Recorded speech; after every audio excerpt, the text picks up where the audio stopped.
Todo mundo bem? 3 pessoas. Todo mundo bem? Graças a Deus, maravilha.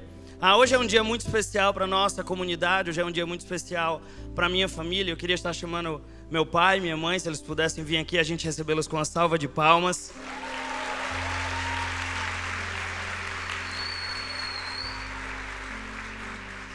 Ela é linda, né, gente? Eu lembro que quando eu era criança, quando eu era bem mais novo, uma vez eu achei alguma coisa em casa, não lembro direito, e eu estava lendo, e era algum daqueles folderzinhos de evangelização, e lá falava sobre aceitar Jesus Cristo, reconhecer Jesus Cristo como o Senhor e Salvador, aquela coisa toda. E eu lembro que eu fiquei lendo, eu fiquei meio confuso, eu cheguei para conversar com o papai, ele estava no escritório lá de casa, acho que ele nem lembra dessa história. Eu cheguei e disse: pai, como é esse negócio aí de aceitar Jesus? E aí ele parou assim, olhou para minha cara como disse: é isso, mano, tá na igreja não esse tempo todo? E eu peguei e falei assim, ele falou: sim, mas tem que aceitar Jesus pra gente ir pro céu. Eu falei: pai, eu nunca aceitei Jesus não. E ele olhou para mim e disse assim: mas tu quer aceitar Jesus? Eu disse: pra ir pro céu? Ele: eu quero. E ele ali fez aquela oração comigo, me explicou rapidamente. E ali pela primeira vez eu tive um pouco de consciência sobre o que era entregar a minha vida a Jesus, porque eu tive o privilégio de ter um discípulo de Jesus dentro de casa. Eu lembro de uma outra vez, ou de várias outras vezes, quando a mamãe chamava eu e a minha irmã, a Andréa, e ela chamava e sentava nós dois, e ali ela começava a ensinar a Bíblia, ela começava a ensinar sobre os livros da Bíblia, e aí falava do Pentateuco, os primeiros livros e o Novo Testamento, e ali falava, e depois ela tinha os testes. Aí ela dizia: abra no livro de 1 João, capítulo tal, versículo tal. Aí a gente tinha que abrir bem rápido, quem abria primeiro ganhava um chocolate. Aí sabe, né, chocolate, né? Então a gente faz de tudo para ganhar. Eu lembro que uma vez ela falou: abra no livro de Atos, capítulo 30. E eu abri bem rápido, abri, achei. Ela olhou para minha cara assim. Para quem não sabe, o livro de Atos só tem até o capítulo 28. Era a minha tentativa de ganhar um chocolate, não deu certo. Mas o que eu quero dizer com isso é que hoje o papai e a mamãe, eles fazem 21 anos de ordenação pastoral. 21 anos que... 21 anos que oficialmente eles...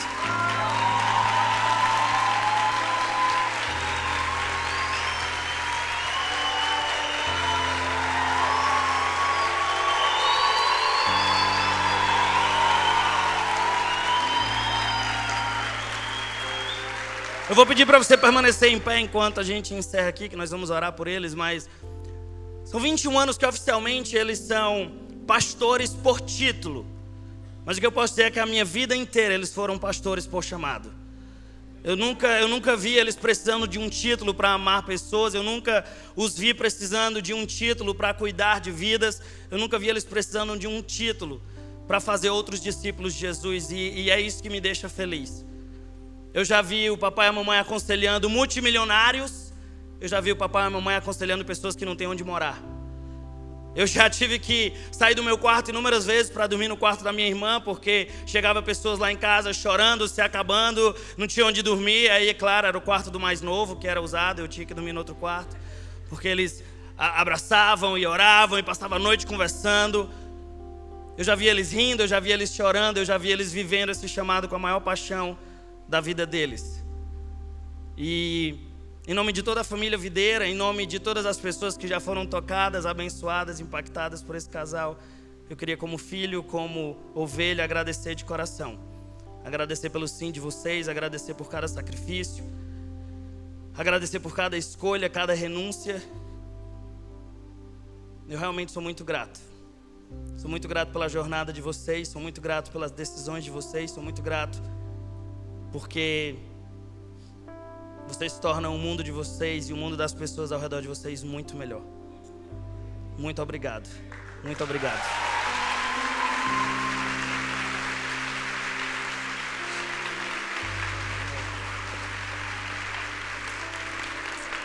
A gente tem um presentinho para entregar para eles. Estava esquecendo.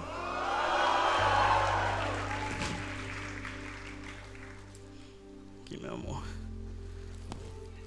E será que no sinal de fé, vamos unir a nossa fé, vamos colocar a vida deles diante de Deus? Será que no sinal de fé, você pode estender a sua mão em direção aqui? Pai, nós colocamos a vida do papai, da mamãe, do Costa Neto, da Nenê, desses pastores, desses seres humanos.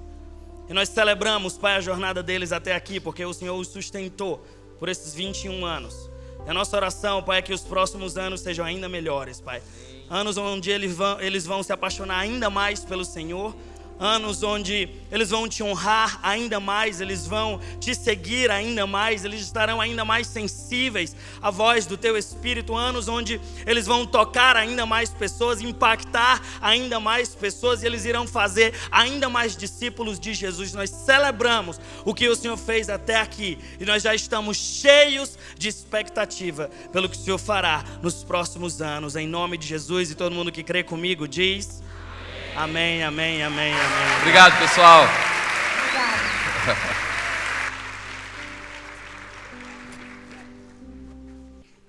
Aí sou eu. Gente, muito obrigado, muito obrigado. A gente sente-se honrado.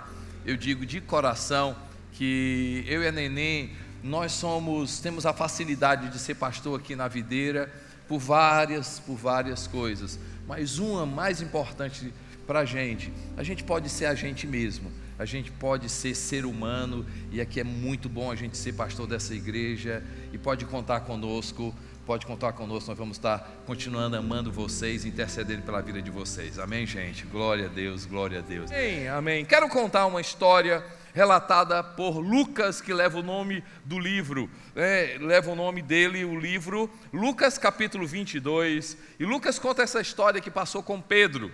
E eu vou ler a partir do versículo 54. Então, por favor, abra aí a sua Bíblia no livro de Lucas, capítulo 22, e nós vamos ler a partir do versículo 54. Lucas 22, a partir do versículo 54. E diz o seguinte: então, prendendo-o, levaram para a casa do sumo sacerdote. Pedro os seguia à distância. Mas quando acenderam um fogo no meio do pátio e se sentaram ao redor dele, Pedro sentou-se com eles. Uma criada o viu sentado ali à luz do fogo, olhou fixamente para ele e disse: este homem estava com ele, com Jesus Cristo. Mas ele negou: mulher, não conheço. Pouco depois um homem o viu e disse: você também é um deles. Homem, não sou, respondeu Pedro. Cerca de 1 hora mais tarde, outro afirmou: certamente este homem estava com ele, pois é galileu. Pedro respondeu: homem, não sei do que você está falando. Falava ele ainda quando cantou o galo. O Senhor voltou-se, olhou diretamente para Pedro. Noutra tradução, o Senhor olhou e fixou os olhos em Pedro, diretamente para ele. Então Pedro se lembrou das palavras que o Senhor lhe tinha dito: antes que o galo cante, você me negará 3 vezes. Antes que o galo cante, você me negará 3 vezes. Saindo dali, chorou amargamente. Quem vê essa história, e é lógico que você vai chegar com o seguinte veredito, né? Pedro se acabou. Sabe aquela história que você olha e diz assim: rapaz, não tem mais jeito, depois disso aí, como é que o cara vai viver? Quem sabe Pedro deve ter chegado para os discípulos, triste, cara de choro, e o pessoal: rapaz, o que é que aconteceu? Diz: rapaz, cara, me acabei. Hoje foi o fim da minha vida. Deve ter contado, o pessoal deve ter... absurdo, como é que pode? Quantas vezes a gente chega a situações da nossa vida, a gente passa, e chega a situação na nossa vida e diz assim: quase morri, quase me acabei, quase a minha empresa quebrou, eu não sei como é que eu estou vivo aqui, mas o que aconteceu comigo? Quase. O título da minha mensagem hoje: quase não significa acabado, quase não significa terminado, quase não significa pronto. Por quê? Porque quem tem poder de colocar um ponto final na minha vida, na tua história, na nossa jornada, se chama Jesus Cristo. E a história da tua vida ainda tem muita coisa para acontecer. Ainda tem muita coisa para acontecer. O que é que eu aprendo dessa história, gente? O que é que eu aprendo dessa história? Primeiro, não pare no quase, mas aprenda com ele. Não pare no no quase, mas aprenda com ele. A gente precisa tirar as lições da nossa vida, ao invés de ficar paralisado com o quase morri, quase me acabei, quase quebrei, quase fiquei doente, quase, ao invés de ficar paralisado. Gente, eu tenho uma absoluta certeza que Pedro saiu melhor. A história, eu olho para essa história, o que é que eu aprendo dessa história? Eu aprendo sobre humildade. A gente precisa ser mais humilde, a gente precisa ser mais dependente de Deus, a gente precisa, parar de se achar autossuficiente, a gente precisa parar de se achar super-homem. O que é que eu aprendo com essa história? Assim, eu não posso parar no quase, eu não posso parar, mas eu não posso ficar paralisado, porque se eu não aprender, eu vou ficar paralisado, mas se eu aprender com essa história, gente, eu e você, nós precisamos aprender com aquilo que tem acontecido na nossa vida. Quando eu olho para essa história, uma das coisas que eu aprendo é que cada um de nós tem um limite. E quantas vezes nós brincamos com o nosso limite? Tem uma frase que eu ouvi um tempo atrás, assim: o meu limite é conhecer o meu limite. O meu limite é saber aonde está o meu limite. O meu limite é nunca chegar no meu limite. O que eu aprendo com essa história é esse. Eu tenho uma absoluta certeza, quando você vê a história de Pedro, e a gente vai estar chegando no final dessa história, mas quando você observa as cartas do apóstolo Pedro, depois que tudo passa, depois que ele é restaurado, você vai perceber um Pedro mais dependente, um Pedro que escuta mais a voz de Deus. Quem sabe dessa história, Deus está falando para mim e para vocês, assim: olha, você não morreu, quase morreu, mas está vivo, e eu estou te dando uma chance. Você quase se acabou, mas não acabou, você está aqui. Por quê? Porque ainda tem uma jornada para a tua vida. Mas quem sabe, uma palavra você levar hoje aqui e dizer assim: sabe de uma coisa, eu preciso escutar mais Jesus Cristo, eu preciso ser mais íntimo de Jesus. Quando você vai ver nas cartas do apóstolo Pedro, ele fala de uma riqueza de obedecer a palavra de Deus, ele fala da importância da palavra de Deus. E o que é a palavra de Deus? É a voz de Deus para a nossa vida, porque ele foi um que foi avisado, foi um que o próprio Jesus Cristo disse para ele, disse: Pedro, olha, antes que o galo cante, você vai me negar. Eu vou nada, não tem nem perigo, contigo eu vou, aonde, assim, eu morro por ti, nunca vou te negar. Ok, Pedro, tudo bem. Com essa história, eu aprendo muitas coisas. Quem sabe você pode levar hoje, um aprendizado hoje, assim: não espere o galo cantar, não precisa o galo cantar, você pode acertar antes que o galo cante, você pode acertar antes, você pode acertar. Gente, se tem uma história, se tem uma oração que eu faço para mim, e aí não é patenteado, você pode fazer essa oração também. Se tem uma oração que eu faço para mim mesmo, eu digo: Senhor, não precisa bater, não precisa me castigar, não precisa tirar nada de mim, não precisa, Senhor, antes disso, me ensina, eu quero fazer antes de apanhar, não precisa bater. Tem um pavor, pisa, gente. Eu chego para Deus e digo assim: antes de apanhar, Senhor, me ensina, eu quero saber. Então, essa história tem muita coisa para a gente aprender, mas não pare no quase. Diga comigo: não pare no quase, mas o quê? Aprenda com ele, tire uma lição para a sua vida. Segunda coisa, o que é que eu aprendo dessa lição? Do quase, que não é pronto, do quase para o pronto, para o terminado. Ou seja, aquele texto que diz: aquele que começou boa obra em nós há de completar. Aquele que começou e aquele que vai terminar. Ou seja, esse período aqui, o meio, há algo que Deus quer fazer na minha vida e com a sua vida. Tem algumas batalhas que a gente precisa passar, ou que nós iremos passar, não necessariamente que temos que passar, mas que passamos na vida. Pedro, quando você vai olhar a história, ele passou uma guerra espiritual, sim, uma guerra espiritual. Gente, há uma batalha espiritual, há algo que nossos olhos não veem, há algo que nós não conseguimos pegar com as nossas mãos, algo que os nossos olhos não conseguem enxergar, Paulo, ele escrevendo ali para Efésios, ele fala de uma batalha, que não é sangue e carne, não é humana, mas é o que? Contra principados e potestades, contra dominadores desse mundo tenebroso. Há uma guerra espiritual. E essa guerra espiritual, nós não temos força de nós mesmos, em nós mesmos. Nós não temos poder em nós mesmos. Essa batalha é vencida por Jesus Cristo. O nome de Jesus Cristo tem poder, o sangue de Jesus Cristo tem poder, os anjos de Jesus Cristo guerreiam pela nossa vida. Há armas espirituais. Quando você vai ver na história sobre Pedro, no capítulo 22, antes dessa conversa, quando Pedro se levanta, jamais eu vou te negar, jamais vai acontecer comigo. Jesus chega assim: Simão, Simão, Satanás pediu vocês para peneirar como trigo, chacoalhar como trigo, passar na peneira, mas eu orei por vocês.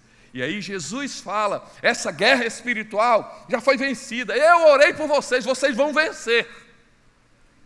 Mas existe uma outra guerra, gente, existe uma outra batalha, antes de ser completa, do pronto, né, do quase para o terminado, existe uma batalha que eu e você nós precisamos, né, do quase para o pronto, é um campo de batalha. A batalha espiritual Jesus Cristo já venceu. Mas existe uma batalha que eu e você, nós, de forma pessoal, precisamos ter com Deus e conosco mesmo. Uma batalha não espiritual, mas uma batalha conosco mesmo. Eu quero usar uma história para reforçar essa linha de raciocínio. E eu quero que você abra sua Bíblia para a gente ler um pouquinho da história de Jacó. Gênesis capítulo 32. Gênesis capítulo 32. Vamos lá no livro de Gênesis, primeiro livro da Bíblia, capítulo 32, e nós vamos ler a partir do versículo 22. Diz assim: naquela noite Jacó levantou-se, tomou sua família, mulheres, servas, 11 filhos, e aí para atravessar o lugar de passagem do Jaboque. Depois de havê-los feito atravessar o ribeiro, fez passar também tudo o que possuía. Diga comigo, versículo 24, e Jacó ficou sozinho. Vamos lá, gente, e Jacó ficou sozinho. Jacó ficou sozinho. Então veio um homem que se pôs a lutar com ele até o amanhecer. Quando o homem viu que não poderia dominar Jacó, tocou-lhe na articulação da coxa, de forma que a deslocou enquanto lutavam. Então o homem disse: deixe-me ir, pois o dia já desponta. Mas Jacó lhe respondeu: não te deixarei ir, a não ser que me abençoes. O homem lhe perguntou: qual é o seu nome? Jacó, respondeu ele. Então disse o homem: seu nome não será mais Jacó, mas sim Israel, porque você lutou com Deus e com os homens e venceu. Prosseguiu Jacó: peço-te que me digas o teu nome. Mas ele respondeu: por que perguntas o meu nome? E o abençoou ali. Jacó chamou aquele lugar Peniel, pois disse: vi a Deus face a face, e toda a minha vida foi poupada. Vi Deus face a face, noutra tradução, e a minha alma foi salva. Do quase para o pronto existe uma batalha. Batalha espiritual, Jesus Cristo vence por nós. Existe uma guerra, mas existem armas espirituais, que não é nossa força, mas existe uma batalha que a gente precisa passar, gente, para que Deus complete a obra na nossa vida. E aí, quando eu olho a história de Jacó, e aí é um exercício para você, vale a pena você estudar e dar uma lida na história de Jacó. Jacó, ele engana o seu irmão Esaú, ele rouba o direito de herança, de primogenitura, é abençoado pelo pai, o filho não. E aí ele tem que fugir porque o filho prometeu matar Jacó. E aí ele foge, passa muitos anos fora, e aí ele está de volta. Deus o manda retornar. A grande luta antes de Jacó era: como é que eu vou encarar o meu irmão? O que é que eu vou dizer para ele? Que tipo de restituição eu preciso dar para o meu irmão? como é que eu vou fazer? O medo antes de Jacó era com Esaú, de encontrar-se com Esaú. Você vai ver no texto que Esaú já não está tão chateado com Jacó. Ele cresceu, ele tornou-se príncipe, ele prosperou, ele não precisava mais de Jacó. Jacó havia, mesmo assim, Jacó tinha uma luta. A luta de Jacó, escute bem, a luta de Jacó não era enfrentar Esaú, a luta de Jacó era arrancar dele o próprio Jacó. Havia um Jacó dentro de Jacó que ele não gostava. Havia um Jacó enganador, havia um Jacó independente, havia um Jacó que ele sabia que não era ele. Ei, do quase para o pronto, quem sabe Deus quer arrancar um você, que não é você. Você sabe que está ali, você sabe que está presente, mas no fundo não é você. Gente, aquele que começou em nós uma boa obra vai completar, mas ele vai tirar eu de mim mesmo. Existe uma guerra não exterior, existe uma guerra não os outros, existe uma guerra não acolá, existe uma guerra aqui dentro, existe uma guerra que eu e você, nós precisamos estar sozinhos. Nós precisamos estar sozinhos. Você vai ver no capítulo 32 do livro de Gênesis que Deus estava aguardando Jacó. Escute, Deus estava aguardando Jacó. Ele estava ali. Ei, nesse caminho de Deus, na nossa jornada, do que Deus vai fazer na minha vida e na sua vida, existe uma guerra espiritual, e já falamos, mas existe uma guerra em que eu e você precisamos ter, uma conversa que nós precisamos ter, um momento que nós precisamos ter. Deus vai olhar para a minha vida e para a sua vida, e nesse encontro, e nessa conversa, Deus vai arrancar algo dentro de nós e vai mudar a nossa identidade, vai nos dar um novo nome, vai nos dar um novo destino, vai nos dar uma nova perspectiva. Por quê? Porque a maior luta na nossa vida somos nós mesmos, a maior guerra que nós temos na nossa vida somos nós mesmos.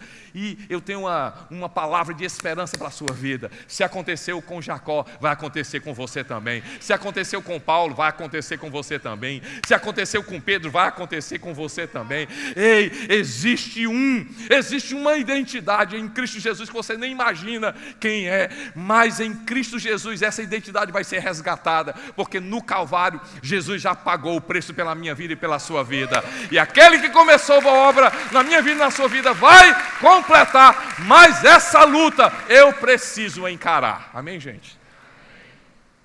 Outra coisa que eu aprendo dessa história é que, às vezes, o quase leva uma eternidade. Uma eternidade. Quase não significa pronto. Do quase para o pronto é um campo de batalha. Mas, às vezes, o quase leva uma eternidade. Por que, às vezes, nós achamos que Deus está demorando muito? Por que às vezes nós achamos que Deus, será que Ele se esqueceu da gente? Eu não acredito, gente, que Deus é o Deus de 2016. Deus é o Deus do outubro. Deus é o Deus da segunda-feira, do domingo, da terça. Não, Deus não é o Deus das semanas, dos meses. Deus é atemporal. Tempo é para a gente. A gente necessita disso. Mas Deus é atemporal.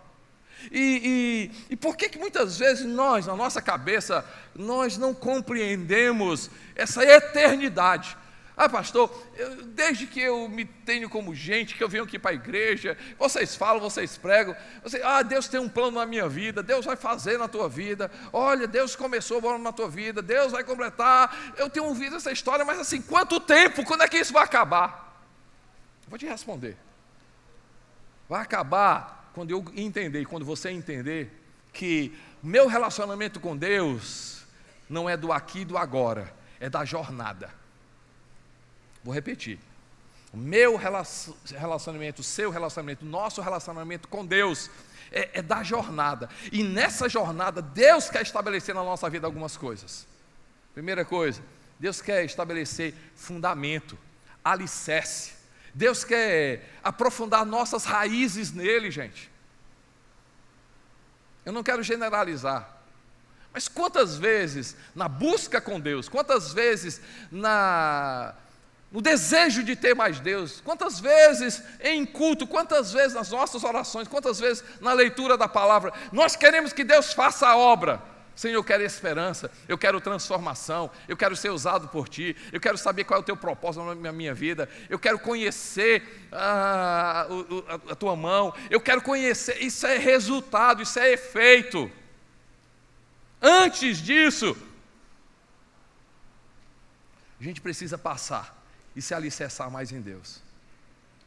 No fundamento, dá uma história, mas deixa eu falar só algumas coisas sobre fundamento. Primeiro fundamento, primeiro alicerce na nossa vida, algo que muda completamente a nossa vida, é eu saber quem eu sou, o meu chamado, eu tenho um nome, eu sou filho de Deus, você é filho de Deus, você é filho de Deus, ei, você tem um Deus chamado Pai, um Pai chamado Deus, Criador de todas as coisas. Só isso muda completamente a nossa postura, muda completamente o nosso dia, muda completamente a nossa vida. Eu tenho um Deus, eu tenho um Pai que é Deus, que é Criador, eu tenho um nome, o meu nome é Filho de Deus, eu sou herdeiro, eu sei quem eu sou em Cristo Jesus, eu sei quem Deus é o meu Pai, Deus me ama, eu sou filho, não sou bastardo, eu sou conhecido, eu não sou simplesmente um CPF, eu sou conhecido por Deus. Quanto mais eu tiver esse fundamento, eu vou entender que esse fundamento vai me levar para um processo, uma jornada. Que processo? Eu sei quem eu sou e o meu chamado é para estar em Cristo. Processo em Cristo. Sobre estar em Cristo, meu primeiro chamado, Marcos escreve uma coisa interessante. Você vai lá no capítulo do livro que leva o nome dele, Marcos diz uma coisa interessante, ele fala como é que Jesus escolheu os discípulos. E aí eu acho, assim, os detalhes que Marcos traz nessa escolha, diz assim, e ele escolheu o que ele quis. Jesus escolheu quem ele quis. Quem ele quis para estar, junto com ele. O primeiro chamado dos discípulos não era para fazer a obra de Deus, o primeiro chamado dos discípulos era para estarem com Jesus. E aí depois os enviou. E aí fala para evangelizar, expulsar demônio e assim por diante. Do quase para o pronto, Deus quer trabalhar numa jornada na minha vida e na sua vida. E aí, quando eu sei quem eu sou, e eu sei que o meu chamado primeiro é estar em Cristo Jesus, eu vou conhecer o meu propósito de vida. Propósito é resultado. Qual a definição de propósito? Propósito é saber que o meu primeiro chamado é estar em Cristo, porque eu tenho um nome, o meu nome é Filho de Deus, eu tenho uma identidade em Cristo Jesus. Eu oro, gente, para você estar comemorando. Pastor, hoje eu estou fazendo 15 anos que eu estou com Jesus Cristo. Há 20 anos eu entreguei minha vida para Jesus. Há 30 anos eu tenho uma vida com Deus. Ah, pastor, 50 anos. Há 50 anos. Um dia eu entreguei minha vida para Jesus. Até hoje eu sigo em servir Jesus Cristo. Eu oro por uma igreja que tem raízes. Eu oro por uma igreja que tem alicerce. Eu oro por uma igreja que tem fundamento. Eu oro por uma igreja que, antes de querer fazer a obra de Deus, é estar em Cristo Jesus, é sermos cheios de Deus. Jesus mesmo diz: a obra de Deus é esta, que creais no meu Filho Jesus Cristo. Está em Jesus, e porque eu tenho fundamento, eu sei quem eu sou, porque eu estou aberto a uma jornada com Deus. Assim aconteceu com Abraão. Abraão foi o que foi, porque ele tinha Deus na jornada dele. José, porque ele tinha Deus na jornada. Moisés, porque ele tinha Deus na jornada. Não era um Deus de aqui e agora, não é um Deus de uma religião, de um culto, é um Deus da segunda, da terça, da minha vida. Por que essa história é importante? Porque Deus quer trabalhar nessa jornada da nossa vida. E nessa jornada, Muitas vezes, gente, quase não significa pronto, mas representa muitas vezes mediocridade. Mas Deus tem o melhor para a minha vida e para a sua vida. Deus sempre quer nos levar a um nível maior. Deus sempre quer nos levar a um nível maior. O quase da tua vida pode ter te matado, ou na tua cabeça eu morri, mas você não morreu ainda. Pode ter na tua cabeça eu caí, mas você não caiu. Pode na tua cabeça ter acontecido muita coisa. Por quê, gente? Por quê?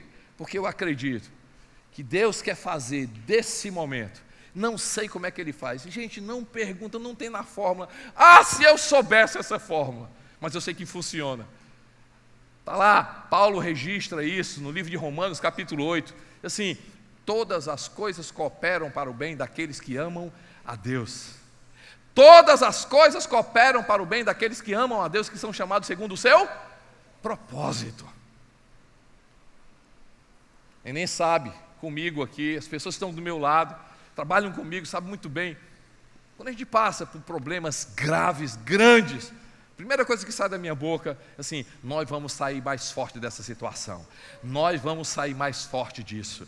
Isso não bateu na nossa porta para nos abater. Isso bateu na nossa porta para a gente sair mais sábio, mais prudente, mais cheio de vida, mais cheio de vigor. Ei, essa crise, essa situação, esse quase bateu na tua porta não para te abater, mas para fazer você mais forte. Você vai ver, você vai sair mais forte disso. Amém, gente? Glória a Deus, glória a Deus. Ok, o que eu aprendo dessa história, o que é que eu levo para a minha vida, para a prática da minha vida? Que muitas vezes nós somos desqualificados pelos homens, mas quem sabe você está sendo aprovado por Deus. Vou responder. Nessa história, quem olha, Pedro foi reprovado, Pedro foi desqualificado, Pedro foi desqualificado. Não pode ser mais discípulo de Jesus. Quem sabe as pessoas, como é que esse cara ainda vai ser apóstolo, discípulo de Jesus? Quem sabe?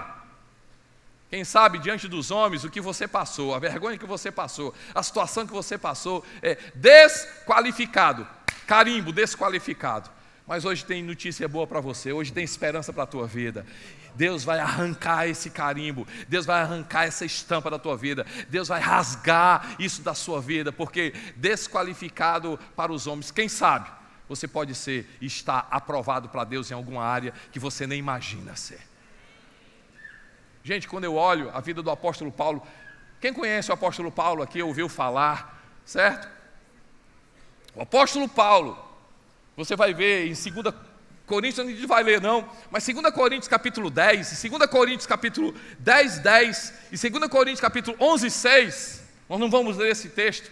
Paulo, ele diz assim, olha, falando sobre, ele defendendo ali uma carta que ele escreve para aquela igreja, ele defende o ministério dele, o chamado dele, quem ele era. E ele dizia assim, as minhas cartas e as minhas letras são fortes, mas a minha oratória é fraca. Paulo dizia que a oratória dele era fraca, e as pessoas diziam assim, ei, as cartas dele são fortes, o que ele escreve é maravilhoso, mas a presença dele não é nada, a palavra dele não vale nada. Em 2 Coríntios capítulo 11, versículo 6, diz assim, olha, embora a minha oratória não seja lá essas coisas, eu tenho conhecimento. Paulo foi desclassificado como orador. Ainda bem, porque se Paulo fosse aprovado como orador, quem sabe nós não teríamos o privilégio de saber quem foi o apóstolo Paulo. Mas porque ele foi desqualificado diante dos homens como orador, ele foi qualificado por Deus como escritor. 60% do Novo Testamento foi escrito pelo apóstolo Paulo, que foi desqualificado como orador. Quem sabe algo que você é desqualificado no meio de uma multidão, Deus vai usar aquilo na sua vida para te ensinar e te levantar a fazer coisas que você nem imagina. Eu vou contar uma história para vocês. 7 anos, eu fui convidado por um amigo meu, pastor Laude Jair, de Brasília. igreja muito grande.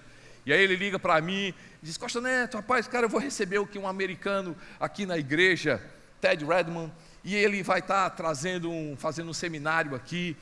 E rapaz, eu estava atrás de um amigo meu, sim, que eu confiasse para ser o tradutor. Eu sei que tu sabe inglês, tu traduz também? Eu disse: lógico que eu traduzo. Tranquilo. E aí ele disse: olha, então vem com a neném, convida a neném também, vem vocês dois. E aí, se ele não for essas coisas todas, você aproveita e prega aqui. Eu disse: está feito o negócio. Eu disse: neném, o Laude aí ligou para a gente ir para Brasília, para a gente ir para lá. Ele disse: o que a gente vai fazer lá? Aí eu disse assim: eu vou traduzir um americano. Gente, aí aquela palavra da mulher, e tu sabe traduzir?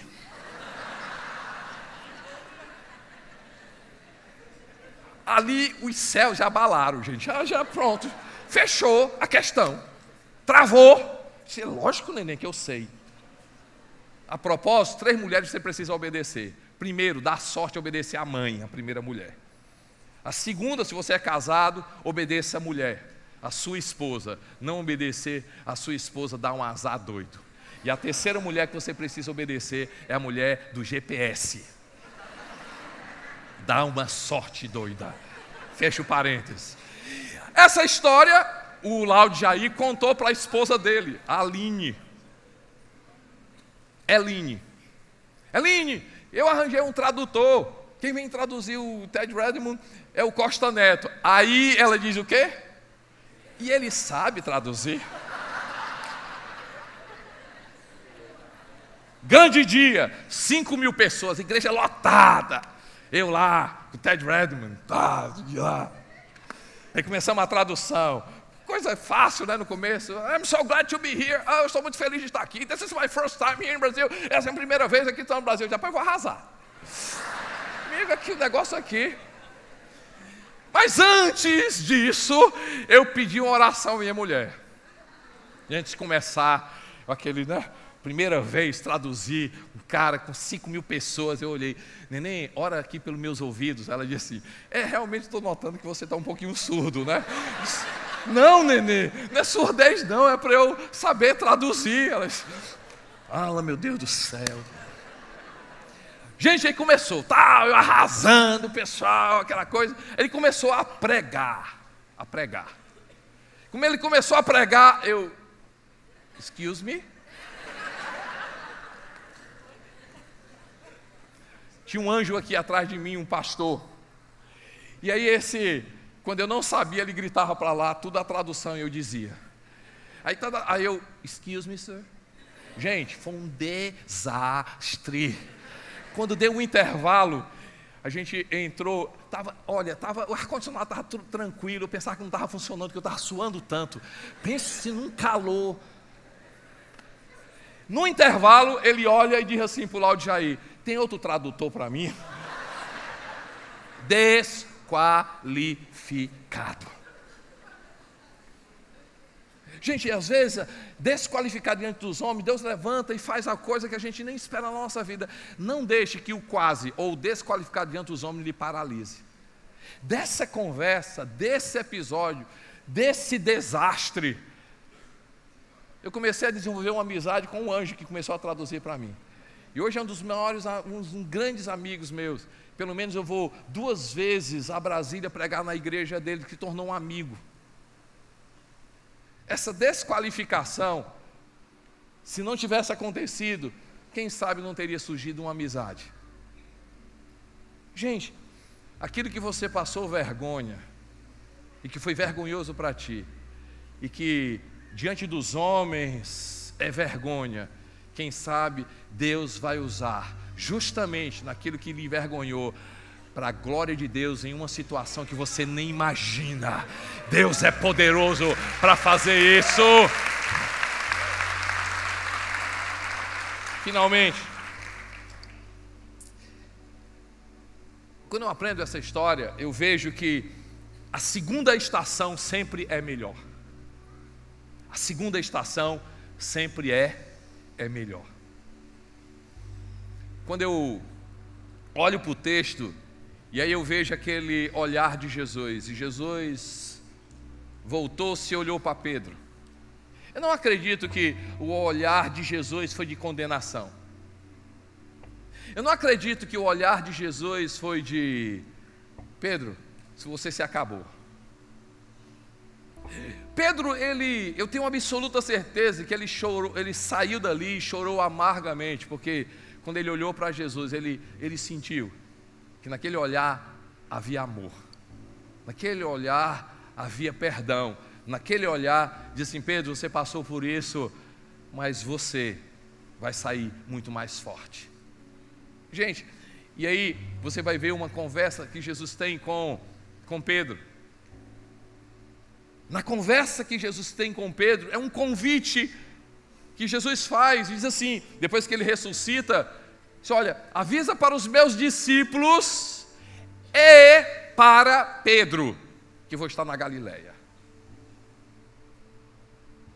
Por que Jesus, ele fala de forma específica o nome de Pedro?